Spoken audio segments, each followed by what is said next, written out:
Out of the Box continues on Q1043. Q1043's Out of the Box. I'm Jonathan Clarke with Brendan Benson, now also of the Rack on Tour. So welcome to the show, man. Thank you very much. Thanks for having me. First you were with Brendan Benson. Now you're with the Rack on Tours. I used to play with Brendan, and now I play with the Rack on Tours. Well, there's a new album from the Rack on Tours called Consolers of the Lonely. I want to get to that in a moment, but a little history first. You're from Michigan. Yeah. Jack White is from Michigan. Were you friends for a long time, and is that how you hooked up? Or yeah, we've been friends since 99 or 98 or 99 or something like that. I was living in San Francisco. I grew up near Detroit, right outside Detroit, and then I moved to San Francisco for like 10 years. I was there and came back in about 98, and I can't remember.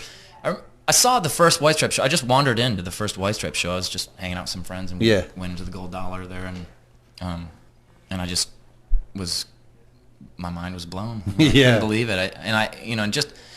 I thought that there was really nothing happening. When I left Detroit, there was nothing going on, and so I kind of assumed that there was still nothing going on. Right. But it was a great homecoming. Like I thought, oh my God. Well, coming from Detroit, I mean, there's something in the water in Detroit. So many great bands out of there. Yeah. From back, the MC5 and Iggy and Alice Cooper, I think, even, right? Yeah, and I think that's right, yeah. Were these some of your favorite bands growing up, or talk about some definitely of those? Iggy, the Stooges, I heard my dad loved the Stooges, so I heard that growing up, just was in the house all the time. Right.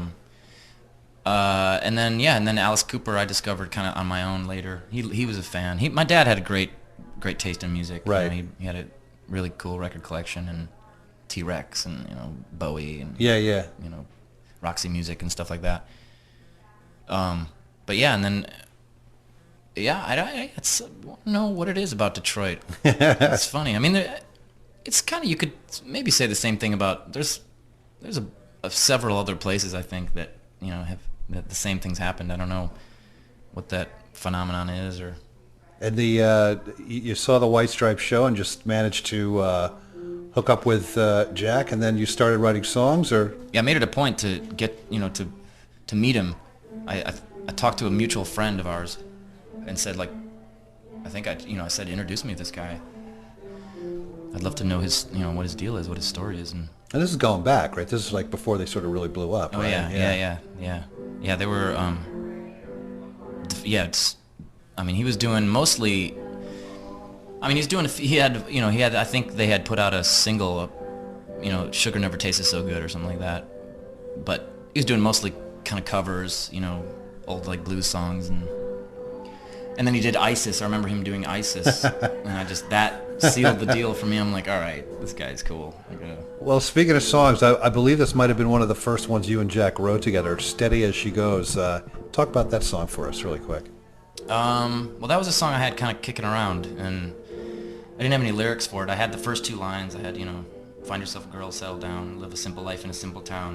And that's as far as I got with it. And he came over one day, as he did, just to say hi or something. Right. And he said, what are you doing? I said, well, I'm trying to work on this song, I'm trying to write lyrics for this song. And I played it for him, and he's like, he grabbed the pencil and the paper, and he just started jotting shit down, and then before you know it, we were knee deep in it. Wow, so it happened pretty quickly. Yeah, it was really quick. Yeah. They say that happens with the best songs; they just come out really quickly. Yeah, he left, and I was like, who was that masked man? What just happened? Talk about the other guys in the band. Do I have to? Well, there's their chance to shine here. They they are just a huge part of this band. They're the most, I think, the best rhythm section, the last of the great rhythm sections. Right, yeah. I mean, you don't really get that so much anymore. I mean, if you don't have the drums and bass just kicking it, it's those hard. guys, and they've been playing together for years. The Greenhorns were like a house band in Detroit, pretty much. They played all the time, and they were, they played New Year's. They're the best live band.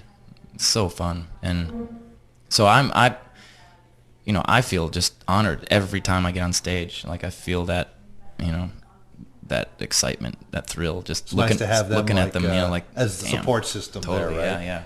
Well, I don't know if you know much about this, but you guys have the coolest website. That's Patrick, actually, the drummer. It's like DOS or like a Yeah, computer game yeah. from It's like 20 years ago or something. Yeah, yeah, it's really so. that's his idea. really? Yeah, it was great, and it's gotten, you know, it's so popular with kids. They love it. You know, It's like totally old school, and it's Yeah. like what once was not cool is now cool again. Right, exactly. The band's been playing Terminal 5 here, I guess, in Manhattan all this weekend, and Conan O'Brien or something, right, yep. Monday night. The new album from the Raconteurs, Consolers of the Lonely. Talk about the title.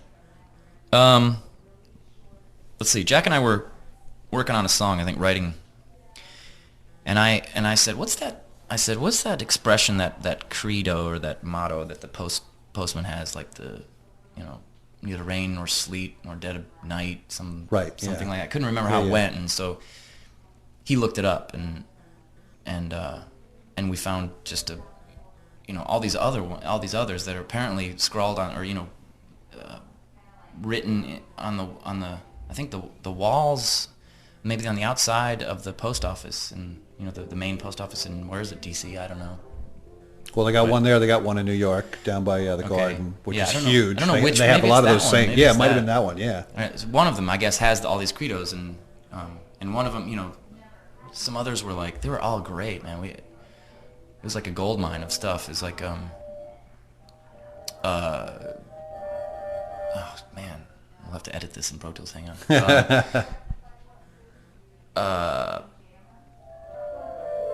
Was it?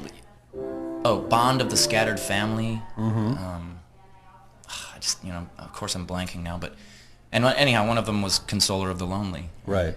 We just both looked at each other like, oh, that's beautiful. Yeah, it is. That's really cool. Yeah.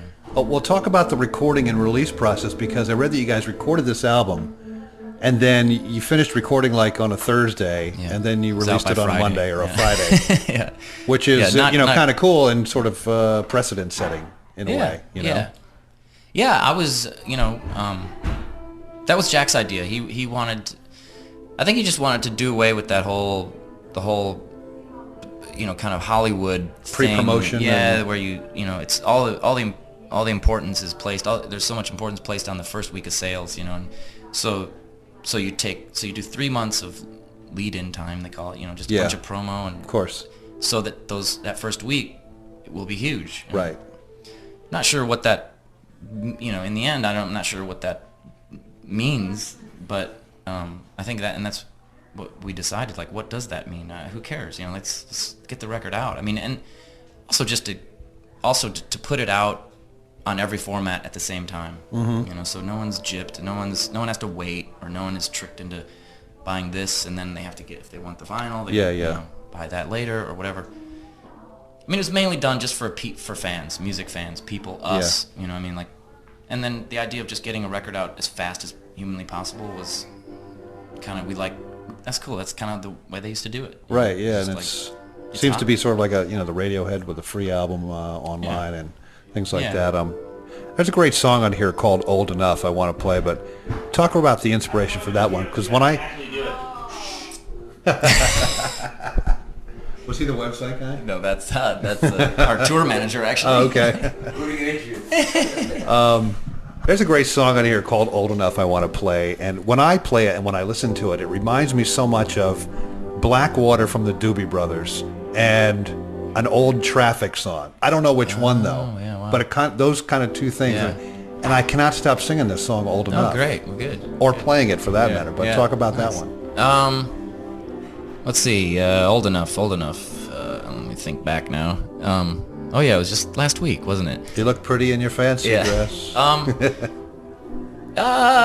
You know, I can't remember exactly. You know, and it's tough to say what, you know, about any of these songs. What was the inspiration? What inspired me, or what was the motivation? I don't know. I mean, you know, it just happens. You know, I mean, you get an idea in your head. I think the idea in my head was, at the time, was maybe when you're old enough, you'll realize that you're not so tough. You know, like that was it really. And so I just kind of elaborated on that, and then Jack, of course, wrote his parts. You know, and then in the end, we just thought, oh, this is great. You know, it is really it's such an easy song to play, and it's fun, and it's just like, I don't know. To me, it's Cool violin on it too. Yeah, the cool. fiddle. Yeah. That was a great idea. Yeah. I think. Yeah. It's Brendan Benson from the Raconteurs, the new album Consolers of the Lonely. For more info, go to Q1043.com. Keywords out of the box. Brendan, thank you so much for coming by and doing this show. And we'll see you on Conan, I guess, tomorrow night or Monday night or whatever it is. That's right. Yeah. And have a great show the rest of the tour. So. Thank you very much. Appreciate it.